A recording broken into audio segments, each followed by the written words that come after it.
So I'm going to get right into it, Julie. It's really good to see you, and thanks for joining us. This group that's here these are all students from Iona who are studying entrepreneurship, and the class that I'm teaching, which is business model generation. Every one of them has sort of a business idea that they are taking kind of to fruition. Wonderful. So anyway, I want to introduce you properly, Julie. Julie, I have been fortunate to meet over time, I would say. I want to say, I think I'm one of her best fans, I hope. I'm a big fan of hers. And Julie is a Westchester resident. She's the founder and CEO of Baked in Color, which is probably the most colorful cookie out there. And I think that was Julie's goal when she started. She started and built the business first in college. And in the meantime, you'll tell us a little bit about what the story was, but she had some work experience in retail, came back to the business, it sounds like a little bit more so, and has been growing her business ever since, and growing into different product lines and with different partners. It's a really great story and a very impressive business. So Julie, I would love you to just say hello, and maybe you can tell everybody a little bit about Baked in Color, because if they don't know what it's about, I'll jump in. Okay, so first off, as an entrepreneur, your number one job is to sell your business. So I want everybody, since I know you're college students, I want you all to go to your Instagram and follow Baked in Color. So it's at Baked in Color. That's your first assignment. The second thing I will say is that my favorite class in college was Entrepreneurship and Enterprise. And that was the class where I launched a cookie company, not this cookie company, a different cookie company. So I'm not sure exactly what this class is that you guys are in, but the class that I was in was super exciting, because what we did was we developed a business.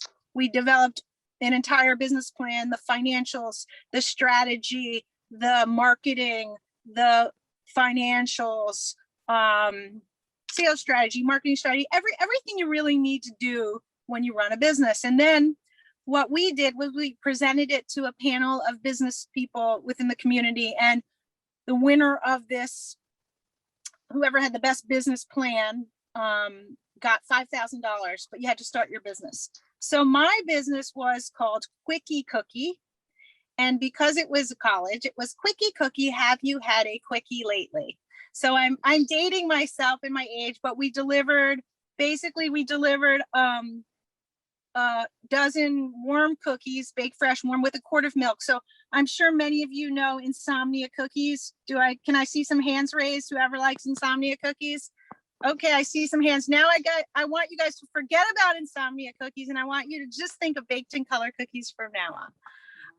No, I'm just kidding.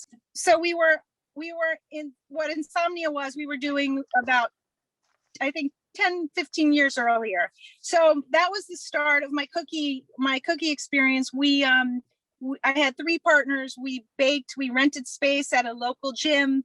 We baked our cookies, we delivered them. I had college students delivering them.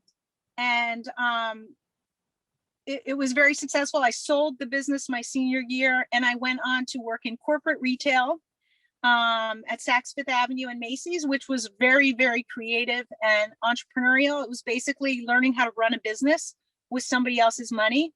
So that was really fun. Again, it was a lot of learning to work with teams and learning negotiation, and being very collaborative and compromise, and more sales, and just understanding how to kind of work within an organization, and really, really creative and exciting. And then I worked corporate retail for 20 years, and then I was not learning so much. I was ready to start my own thing. I was always looking into businesses, and nothing ever struck me right. And, I was my own biggest critic, which I think is really important, because I'm sure you guys know the statistic that, what is it, like 95% of small businesses fail within their first 5 years, right? So you really want to make sure you have a viable plan, that you have a great concept, and then you also have to test it so that you have proof of concept, because just because you think it's a great idea, maybe the market won't think so. So there's a lot that goes into it. So one day I was with my daughter Elizabeth, and we were in a grocery store shopping, and we saw the rainbow bagel. And I just thought that was the coolest thing. I immediately had the idea of a chocolate chip cookie because I knew from my experience from my previous cookie company that chocolate chip cookies were such a big seller. I also did a lot of research. Chocolate chip cookies are America's #1 dessert. I Googled chocolate chip cookie, I hit images, and period. If you were to right now go into your search engine and type chocolate chip cookie, you would see every single. So since we launched in May 2016, even bigger companies, but it's okay. There's room in the market for lots of you can find a good pizza restaurant at every corner of Manhattan, right? So there's certainly a room for a lot of delicious and beautiful chocolate chip cookies. And then sort of how did you hone in on that? It sounds like you did research on the chocolate chip cookie, but how did you know that there would be an interest in it in the marketplace? What confirmed it for you? Okay, great question. So as I said before, I thought it was a great idea, but you need to have proof of concept. So what we did was we figured out, it was really hard to figure out how to execute the product, but after hundreds of test batches, we figured out a way to get these beautiful cookies. So what we did was we baked a ton of cookies, and we sent out to friends, family, 500 bags, free bags of cookies. And we included with this bag of cookies, beautiful bag of cookies with our label. I had the concept made up for the brand. I got labels made up. And then we put together a menu and a really simple system that was, introducing baked in color. We hope you love these cookies. If you'd like more, you can order on this menu. And it was simple, circle what you want, take a photo and text it in. So it was really taking advantage of technology. We didn't have a website up. So we sent out, over a period of 3 months, we sent out 500 free bags of cookies, and 75% of the people ordered our cookies. That is the best return on investment you will ever get on anything you ever do in your entire life. Like a 30% return on investment is tremendous. So to get 75%, and then they didn't even just order once. They got the cookies, they loved them, they reordered. So it was very, very clear that we had this great concept. And by the way, for all of you, when you are launching your business, people love free. It doesn't matter how much money they have. Everybody loves to get something free. Everybody loves to feel special. You would think I was dropping off like a puppy when I gave these cookies. And by the way, I delivered them. So it was very much, people want to support you. People really felt special. Like I thought of them in the launch of my company. So it became really clear really quickly that they love the product. We started with rainbow, and we quickly got into customization by color. So college cookies, sports teams, Christmas, every month. If you go through the month, there's ways to customize every single holiday: 4th of July, Memorial Day weekend, Labor Day, red, white, and blue, Election Day, red, white, and blue.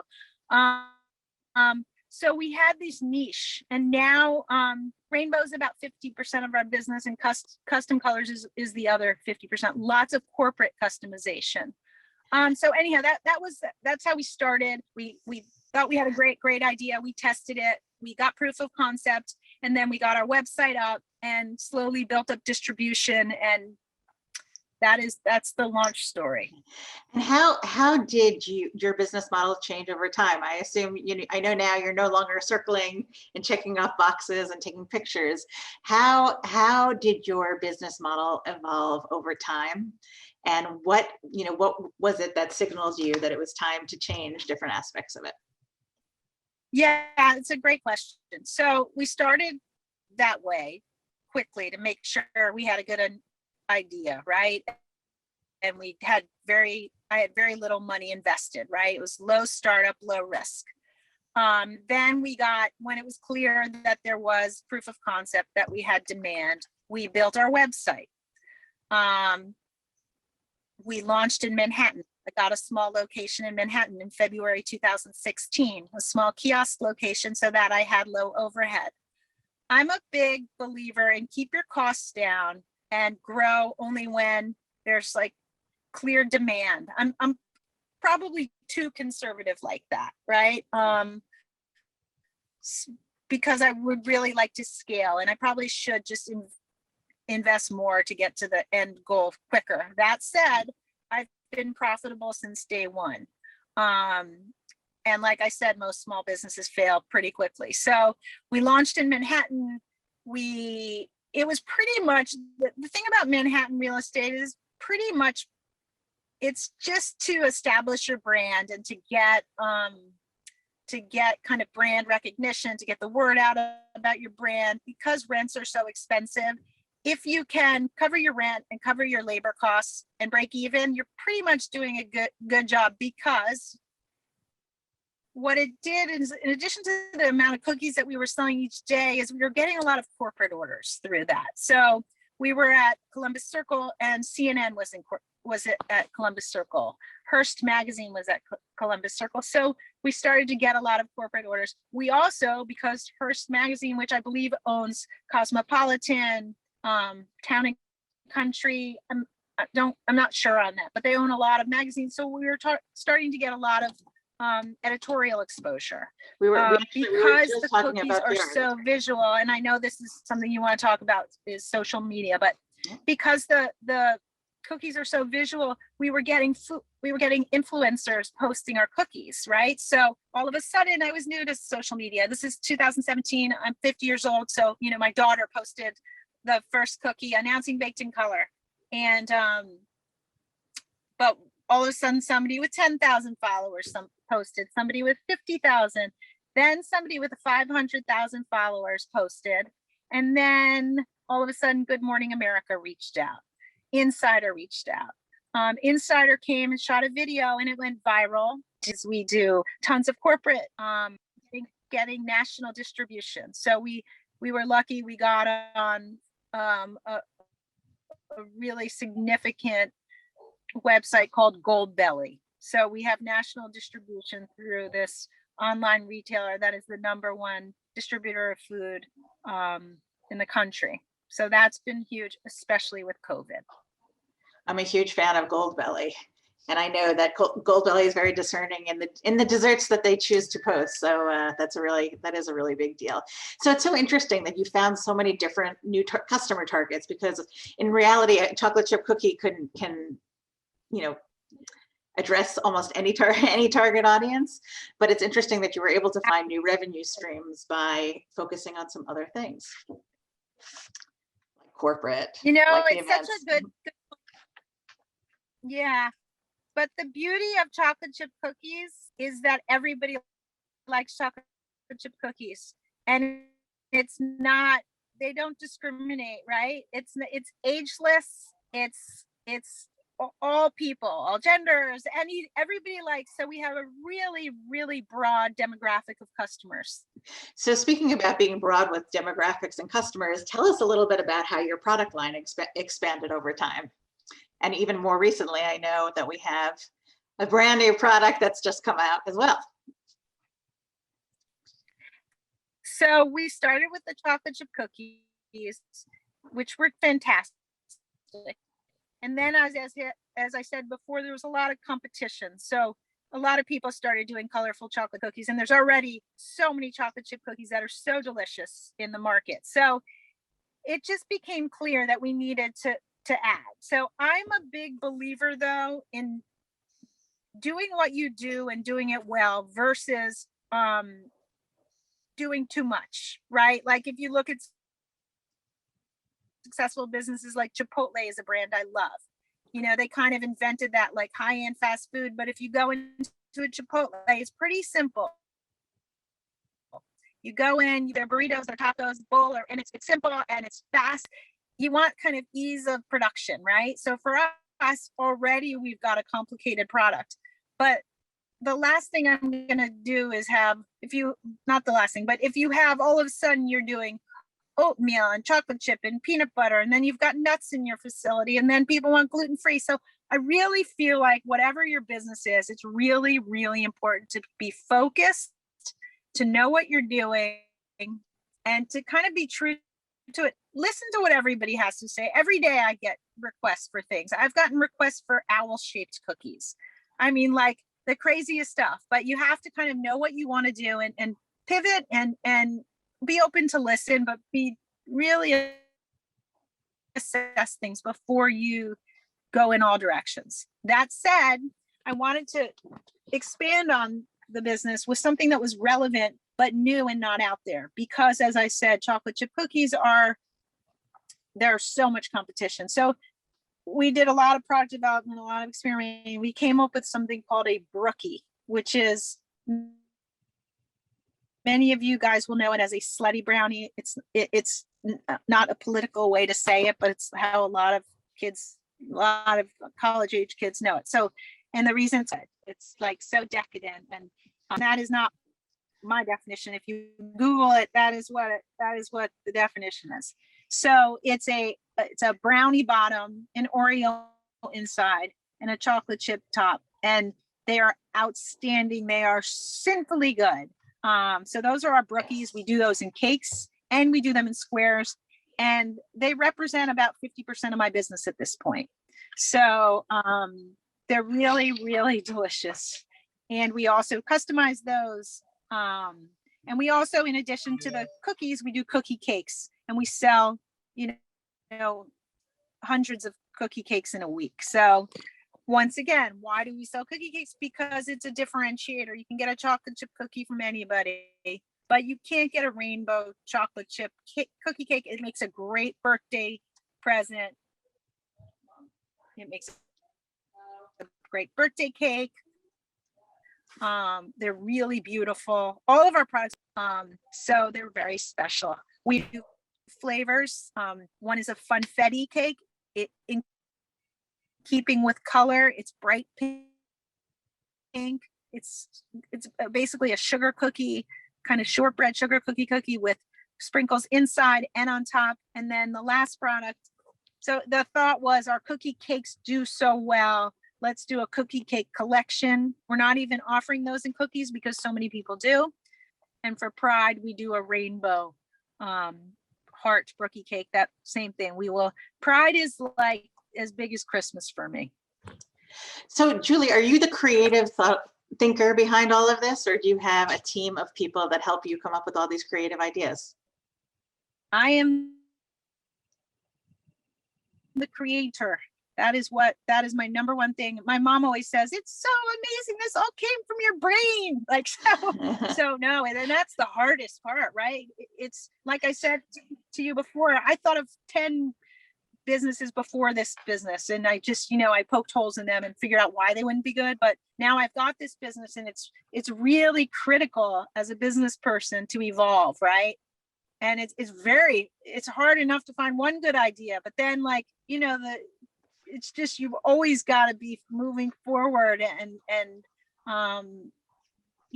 we're in a society where everybody wants new, right? New. What's the next thing? So it's hard, right? I just, and then when you launch something that's not good, it's critical to just move on. You make a mistake. We all make mistakes. I make mistakes every day, but just, cut your losses and move on. So there's been products that don't work. I have so speaking of that, tell us about it. It's sort of a product that didn't work, and how did you quickly pivot away from that? So many things. So I guess I can talk about products that don't work, but I can talk bigger picture about how some things don't work and how you have. So s'mores cookie cake, it's mediocre. It's a tremendous amount of work. It's not worth stopping my production cycle of my team to make this complicated cake. So just took it off the site, kind of forgot about it. And then I got a request and then added it back on. So some products just don't work. We test products all the time that don't work. I have these visions that they're going to be so tremendously delicious and beautiful, and then they're just not. So I will tell you though, things that don't, in general, when you make mistakes, you kind of just, which happens all the time, you kind of just have to cut your losses and try to just get your head around it and move on and try not to make the same mistake twice. You can't take it personally. Like, it's not like, if you're going to be an entrepreneur, just know you're going to make mistakes. You are going to get so much rejection. That's another thing, that it's so, do not take anything personally. Like, I get no, 99% of stuff is no. Every day, like I try to just get a new deal. I network with somebody new. It's no 99% of the time, but then it's that one yes, and that yes turns into another yes, and it rolls in. So it's just, you kind of have to be thick-skinned to be an entrepreneur, and just, not take things too personally and shake it off and try not to be, it's not about you, right? It's really not. And if somebody doesn't like your concept and your idea, that's okay. Most people won't, but as long as you have enough that do, there's a big world out there, right? There's a lot of consumers and there are a lot of opportunities. And if you have a great concept and you have proof of concept, and you just got to hustle and just believe in yourself and just work your butt off. Like, that's really the number one thing. Like, there is something called the 10,000 hour rule. I don't know if you guys are familiar with that, but so Malcolm Gladwell, and it's like all these people that are the most successful people in their field. They weren't born, they're super smart, the best tennis players, the best football, the best chess players, the best pianists. They practice. And I really believe with business people as well, it's like, you look at Elon Musk and you look at Gates and you look at Bezos, like they work their butts off. Like, it's the grind, it's the hustle, so if you're going to do that, you better find something that you're totally passionate about and that you love, because it's really hard, and there's a lot of rejection, there's a lot of failure, but it's like yours, and you own it and you build it. And it's like, it's just really, really awesome, but it's a lot of work. Anything is a lot of work. If you want to do well, working for a corporate environment, I worked corporate for 20 years. I worked really, really hard, and I did really well. And yeah, I'm smart, but there's a lot of smart people out there. You need a minimum amount of smart, and you need a lot of hustle and determination and grit and resilience. And then you can kind of do anything you want. I believe that. There's actually speaking of grit and resilience, a great book. I'll tell my class more about it later, but it's Angela Duckworth is a famous professor, actually, where I went to school, and she wrote a book about grit, and it's a great read, just about about mindset and picking yourself up, dusting yourself off when you fall, and kind of keep going, which is exactly what you're talking about. So when you talk, Julie, you sound very excited about your product, and I can sort of hear all the energy. Tell me about sort of what channels do you feel were the best for being your megaphones about the product concept? I know you talked about a little bit of social media and PR. Would you say that there are certain marketing channels that really kind of were the best bang for your buck, so to speak, or maybe certain channels that just like you missed and you were like, God, I spent way too much money on that ad, I should have never bothered? Instagram is huge for business. Just tremendous, especially if you have a product. And I can only speak to a product, right? I'm not sure for service the answer to that, but for a product that's visual like mine, Instagram was perfect. Just tremendous. I get a ton of business through Instagram. I get a ton of inquiries through Instagram. So I think you cannot underestimate social media, but I don't need to tell, these guys know this way better than I know. Same here. So, exactly. Yeah, way better. So it's huge for me. And then what that did was it just opened up so many other media I got Huffington Post, Good Morning America, the Today Show, Food Network. Like, it's just young people are on these platforms, right? And then it just travels. Like, the world is flat. Like it's just critical that you are on top of the social media and that you're posting consistently and that you're engaging with your your core audience, and yeah, You know, Facebook. so social media, we've been talking a little bit about marketing channels in the class, and obviously this group is great with social media. Another thing that we've been talking about, of course, is also public relations and how valuable that can be. And it sounds like social media very often can drive the free publicity. But did you Well, also ever sort of hustle for yes, I did. I can for the speak to that. publicity, and tell us about that? Okay, so I want to also, everybody thinks TikTok is like the new Instagram and it's so critical. So I also think that's very important. So I want to just, I don't have that figured out. I had an intern for me about a year ago. She was phenomenal. Everybody loved her. She just struck this great kind of, she had this great character. People just loved her. She left and went to college.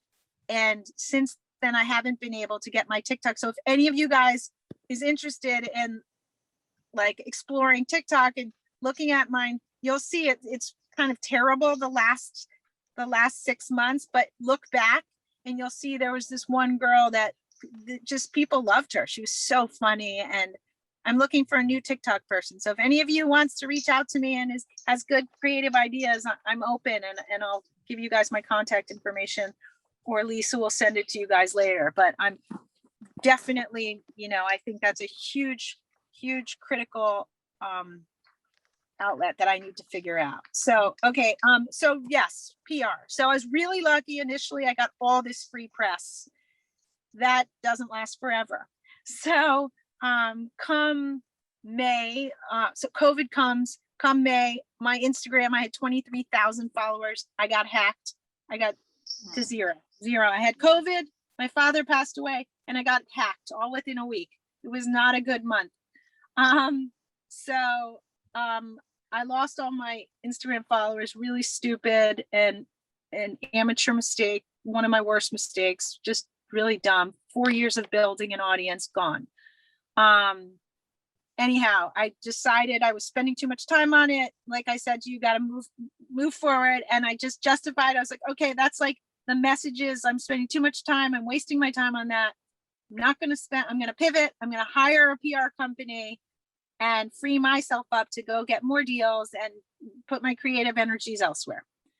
So I hired an associate to do a bunch of stuff, one of which is social media. She's 25. She's, it makes more sense. It's a young, fun brand. And I hired a PR company called The Door. Because it was COVID, I got a great deal because nobody was hiring PR companies. It's a company that I'd followed for years. I always toyed with it. A lot of people say, don't waste your money on PR. It's very hard to track, to know how they do. I interviewed a ton of companies. I really liked this one woman. I just put the money aside. I just decided I was going to do a 4-month test, and just got my head around it. And it was really fantastic. It was really interesting. What that did that I wasn't able to do on my own was it got me some brand collaborations with a few places. Too Faced makeup company. I'm sure that the girls in your class know them. They have 13 million followers on Instagram. The owner of the company is somebody named Jared Blandino. Him and his partner Jeremy are the founders of the company. So I had the opportunity to work with him to develop a palette in the colors of his winter collection. So really worked and did some brand development with him, came up with a product that we felt good about, did some contests, got some really good press in magazines and on their social media. So that was really good. It was a different way to feature. Once again, it's a creative way of using color. We had done makeup matching for other companies, but nothing on this scale. So that was really a tremendous thing. Another fun thing that the PR company came up with. And you asked me before, like, I'm the creator, right? It's really, really hard to come up with good ideas all the time. It's hard to come up with one good idea, right? So it was really nice to work with creative people. It's very lonely being an entrepreneur without a partner. It's great. Yeah, I mean, you make your own decisions, but it's lonely. It's just you it's just, you get blocks and you're making all the decisions and it's hard. I love it. But I've always thought like partnerships can be the best things for advancing your business, but it can also be a downfall. I've experienced both, where it's the worst thing in the world and where it can be the best thing in the world. But it sounds like you've really found some good partnerships that have really helped you build your brand. Absolutely. So this was really fun. And then we have this really fun cookie car called the Rainbow Cookie Car. I had this extra car. It was kind of in my driveway for years. I was very lucky. Kid went to college. He didn't need the car. And I got it wrapped with really fun. You guys go on the Instagram and you'll see it when you scroll through the feed. It's called the Rainbow Cookie Car. And it's just, I worked with a pop illustrator who I knew from Instagram, a young girl named Corey Page. And she does a lot of college fun stuff too. She's really talented and great. And she developed the design, and I got it wrapped. So I have this fantastic, Lisa, have you seen my fun car? I haven't. Oh, it must be hidden in the back of your house somewhere. I've got to go. Next time I'm not pulling in front of your house, I'm going to go around the back. The best car. You cannot smile. It is so fun to drive that car. People just beep at you and smile and wave and pull you over. It is feel good, which is really the whole point of my brand, is happy, feel good. You know, just the mission of Baked in Color is to be the happiest cookie in the marketplace, right? So I have this happy cookie car delivering my happy cookies. We do events. So what we did with the PR company, it was her idea. The woman's name is Kelly Patterson of The Door. And the idea was to have Santa trade in his sleigh for the Rainbow Cookie Car. So Santa would go deliver cookies in a stocking. You know, I had prices, and I got tons of press. I got in Food Network. I got in New York Time Out magazine. And it was fun. I dressed my kid up as Santa Claus and we took him on the road.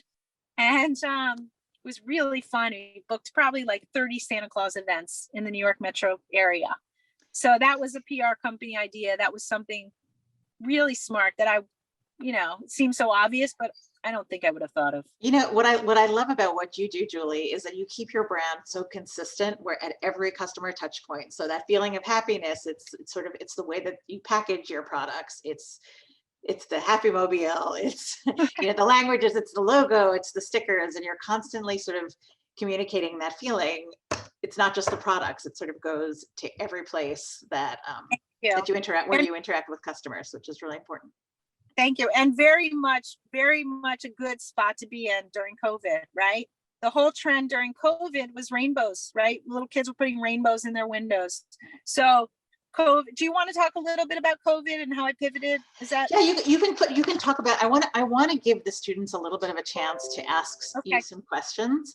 Okay. So why don't let me just see if the students do have some questions. I know what one student, Michael, does, and then we'll see how much time we have left, and then we will talk about pivoting from COVID. Michael, did you want to ask a question? I do, yeah. You guys hear me? Yep. Okay, perfect. So I guess it's obvious you have a passion for baking. Something that's inevitable, it sounds like. Was there ever a time you had that passion kind of die down where you felt like the business was actually taking it over? Okay, so Michael, I'm going to tell you something. I don't love baking. How about that for crazy? I am first and foremost a businesswoman. I like baking, but I don't love baking. I love business. I'm a businesswoman first and foremost. I have a great product. I believe in my product, and I have the best bakers that work for me. The big joke in my commercial kitchen is that I can tell the cookies that I've made because they're the least beautiful cookies. So my business is really successful based on my passion for business and developing a great product. But I don't spend a lot of time now baking cookies. I have people who do that for me. I've baked thousands of cookies, but I found you have to find people who have strengths and who do things better than you, right? My bakers bake cookies 100 times better than me. They're professional bakers. I'm not a trained baker. So focusing on your strengths. Yes. That's great. And that's when you really have to think about, actually going to be talking about this soon in class, is the idea of resources, really knowing what are the resources that you need to be able to run successfully, and, you know, knowing when you need to farm out certain skills or services because you just can't do it Absolutely. to the level that you need to be able to do it yourself. Right. That said, when you're an entrepreneur, it's really good at the beginning to do everything yourself, so you know how to do everything. And that's so everybody knows that you know how to do it. Like, there's nothing I won't do that I ask my people to do. I'm not too good for anything. It's like, I'm hands-on, I'll do anything. And I think that that really sets the tone in your organization, that, you know, you're a team and it's like all hands on deck, and everybody will do what needs to be done to get, you know, to get the business forward. Right now I'm in the car because we had a last minute huge order and I'm had to drop it off at UPS. So literally I'm sitting here as an entrepreneur. It's pretty typical, like your days are crazy, but I'm sitting here because the UPS store would have closed up and we wouldn't have been able to get these to a customer who really, you know, wanted this last minute order. Yeah. It's being flexible, right? Always. Oh, absolutely. Being very flexible. Does anybody else have any questions for Julie? You can either raise your hand or just speak up. So number one, I love your business story. Thank you. You're welcome. And my question is, I know you said you worked in corporate at Saks for a few years after you graduated. How was that experience, and how do you think that it prepared you for like operating your own business? Like, would you recommend that for entrepreneurs? Okay, I really would recommend working for a company before you start your own business. I just think you guys are so young and you've got your whole lives ahead of you. And I think as much exposure as you can get in a big company to lots of different people in a sector that you're interested in, to just gain business experience, I think it's invaluable. I mean, you will learn as much from, you know, you'll learn the good and the bad and things you thought you loved that you didn't. You'll learn how to you know, deal with just all kinds of people. And once again, I said before, it's really nice. I was running a business with somebody else's money. So, you know, that was lucky, right? I mean, it was hard and it was risky, but it wasn't as risky as if that was my money. So I would definitely say I loved it. I loved working in these big companies, and it's also fun. You guys are so young. It was socially, it was really fun. I made all these friends, and, you know, we talked business and we just had a great time after work and went out together. So I would just recommend, I had lots of mentors. You learn the good from the bad. You learn how you don't want to manage people and how you do want to manage people. And then you have a big network. When you go on your own, you have this big network of people that you've worked with over the years. So for me, it was super positive. Building that network is so important. You know, again, as you said, to be a hustler, you also have to be great at networking, meaning you have to be great at reaching out to anybody. And a lot of these corporate jobs also just force you to pick up the phone and ask a question of a stranger or talk to a stranger, and getting comfortable with that is really, really important. Really. And by the way, and I would encourage that. People are happy to help out. Sometimes one of my goals, and I always say I'm going to do it and I don't do it, but one of my goals, a successful entrepreneur told me this, is just to reach out to one new person every day. And I just think that's really good advice, because even if that person doesn't have an answer for you, they could pass you on to somebody else. And I just think as much as you can expand your network and ask, it's free to ask. You can ask whatever you want. People can say no. So just ask for help. Don't be intimidated. Just go for it. Like, really, nothing is stopping you all. Like, the world is your oyster. Just go for it. I love the way you said that, and so positive. So much positive energy. It's great. Do we have time for one more question? Does anybody else have a question for Julie?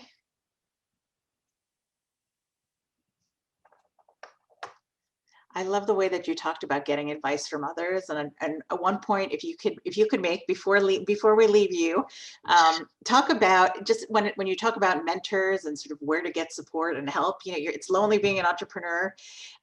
What would you recommend to the class about reaching out to others and finding those mentors who can kind of drive you forward or remind you of those little phrases like you were just saying? I would read a lot. I would listen to podcasts. There's such good podcasts. How I Built This with Guy Raz is a great podcast. I don't have a lot of mentors, which is why I'm constantly looking for materials. I would say keep a notebook, keep your phone, and keep a network. I would be happy to be a mentor for all of you. I'm going to give you my information. So my name's Julie Waxman. My email is bakedincolor@gmail.com.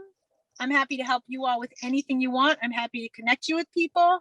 I would use your families, your friends as a network. I would just talk to people. Whenever you have an idea, just throw your ideas. Don't be intimidated. Just throw the ideas. Ask them, do you know of anybody who might be able to help me with this? You never know what's going to open up. It's so random. I would also say whatever you do, have great customer service. I'm going to leave you guys with a great story.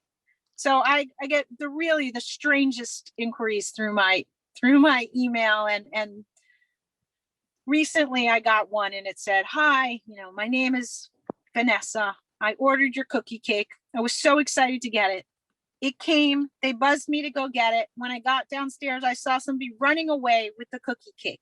They'd opened the box, so they left me with an empty box," right? So I'm thinking, oh my gosh, this is like the craziest story. So I could have said, "I'm so sorry to hear that, but we baked it, we delivered it fresh, we did, take it up with UPS." But I didn't. I said, "Oh my gosh, I'm so sorry to hear that. We will send you a new cookie cake on us." Okay. And, I wouldn't always do that, but I was feeling good that day. Something about her email. I always try to make our customers happy, but you can't give away free cookies every day or you'd have no business. Anyhow, long story short, she turned out to be the executive assistant for Home Depot, and I have since made $10,000 to $15,000 worth of cookie orders for Home Depot. So every interaction you make, there may or may not be consequences, but assume there will, and always be your best self, put your best self forward, because good things happen. Do the right thing. And I mean, it's just such a crazy thing. This one experience, now she calls me all the time. Anytime Home Depot has a employee appreciation event, they send them baked in color, red, white, and blue for July 4th, red for Valentine's Day. We just send out, hundreds of orders for them. So, just love that story. We're not always our best self, but whenever you can be your best self, try. Good things happen. That's such a perfect story. Literally, the last thing we spoke about was customer relationship building and customer service, and how important it is to keep your existing customers happy, because they're the best sources of referrals for the future. Exactly. So it's not always easy, but write those. It's kind of like the emails you write to your friends that you're angry at. Just don't send them. Or those don't send them. You can think what you want. Just don't send it and don't say it. Right. That's super, super good advice. And I feel like I'm really happy you shared that story. That was a really good one, where you never know where something can lead to. So absolutely. I'm sorry my technology was bad, everybody. I really enjoyed speaking with you. And if anybody has any follow-up questions or anything, give me a ring, give me an email, and enjoy. This was fantastic. Okay, enjoy school, everybody. And thank you for being so flexible between your delivery runs and everything else. Right? You're truly a multitasker. So thanks for being a great example of that. So appreciated. And I hope you'll go to the Baked in Color website. You will be overwhelmed with happiness and salivate over what you see. Thank you, everybody. Thank you, Julie.